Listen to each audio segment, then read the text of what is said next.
उसकी भी व्यवस्था गड़बड़ हो गई है।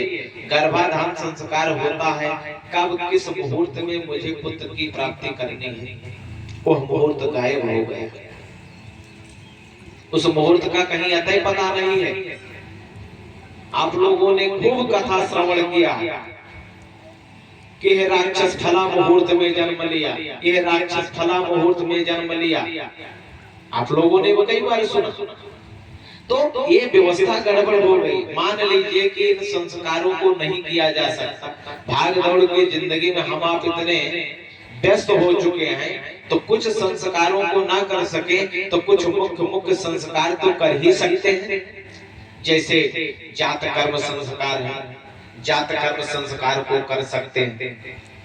जैसे नामकरण संस्कार है, नामकरण संस्कार भी उसको धर्म सम्मत और धर्म पूर्वक किया जा सकता है। ऐसा नहीं लेकिन रिंकी पिंकी डंकी मंकी हंकी पंकी पता नहीं कौन कौन सा नाम आज रख दिया जा रहा है कि जिसका कोई अर्थ नहीं है।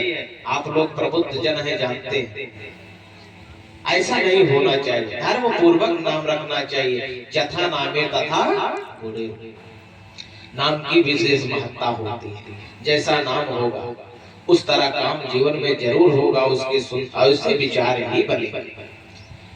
तो जात कर्म और नामकरण ये संस्कार तो हो ही सकता है। जात कर्म का मतलब क्या है कि जात कर्म जिस भी वर्ण में है, जिस भी, चाहे ब्राह्मण वर्ण में, चाहे क्षत्रिय वर्ण में हो, और चाहे वैश्य वर्ण में हो, चाहे शूद्र वर्ण में हो, सभी वर्ण भगवान की ही संतानें। श्लोक जान लीजिएगा, कोई किसी से बड़ा देखिए। चातुर्वर्णम मया सृष्टम अगुण कर्म विभागसा।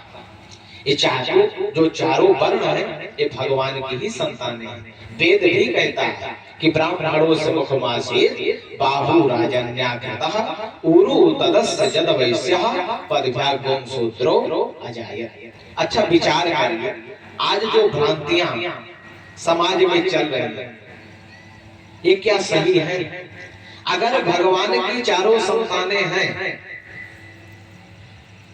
तो कोई अपोजिट है? क्योंकि भगवान से अंशावतार हुए हैं, यानी भगवान की ईश्वर अंश, जीव अविनाशी, अचेतन अमल, सहज सुख राशि। तो भगवान की ही चारों वर्ण हैं, भगवान की चारों संतानें हैं। तो चारों संतानों में ये आज जो अन्यान्य कुकर्मियों के द्वारा, अन्यान्य विधर्मियों के द्वारा जो समाज को तोड़ने का, समाज को मिटाने का प्रयास किया जा रहा है, उनके द्वारा ये हो रहा है। आप लोग विचार करिए, अगर चारपाई की एक पाया निकाल दिया जाए तो क्या रात भर सो सकते हैं?